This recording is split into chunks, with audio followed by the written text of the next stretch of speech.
Deion Sanders, the coach of the Colorado Buffaloes, just came out saying that he had bladder cancer, and his medical team has said that he's now cancer-free after removing his bladder. What does this all mean? First of all, thank you, Coach Sanders, for being very vulnerable and raising awareness about bladder cancer. Mr. Sanders posted an Instagram reel showing himself fishing in recovery with his catheter bag. As a urologist, this makes me really, really happy. I wish Coach Sanders the speediest of recoveries, and this video is meant for educational purposes. Bladder cancer is a topic I care about deeply. It is what I am researching in my 4th year as a urology resident. Bladder cancer is the 6th most common cancer worldwide, and last year in 2024, it took 16,000 lives. To start off, let me describe to you what the bladder is and what it looks like. So the bladder has 3 main layers. The first layer is called the urothelial layer. The urothelial layer, or the bladder mucosa, is about 5 to 7 cell layers wide. Underneath this mucosa is the lamina propria, which is a connective tissue layer. Underneath the lamina propria is the muscular layer. So what led to the removal of Coach Sanders' bladder? Bladder cancer is usually diagnosed with a clinic procedure called a cystoscopy. This is when a urologist takes a long, thin camera, puts it through the urethra into the bladder to take a look at what's inside. An imaging study could also show a bladder mass. Oftentimes, these patients present with blood in their urine, which prompts a cystoscopy and/or an imaging study.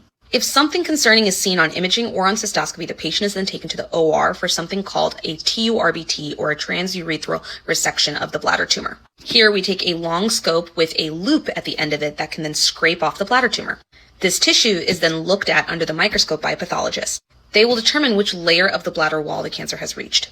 If the bladder cancer has hit the muscle, the standard of care treatment is to remove the bladder. But per his medical team, the cancer had not hit his muscle yet. He had something called high-risk non-muscle invasive bladder cancer, where the cancer has very scary invasive features, but is in that lamina propria layer, not the muscle layer yet. Per the literature, this type of cancer has a very high chance of progressing to the muscle invasive kind.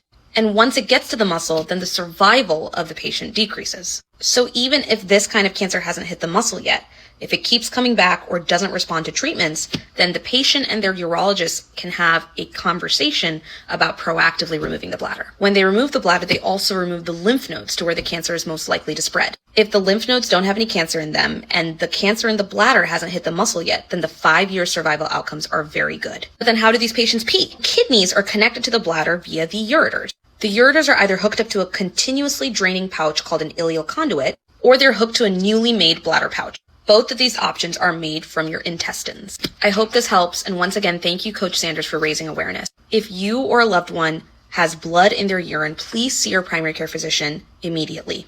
They will evaluate you thoroughly and decide whether you need to be screened for bladder cancer.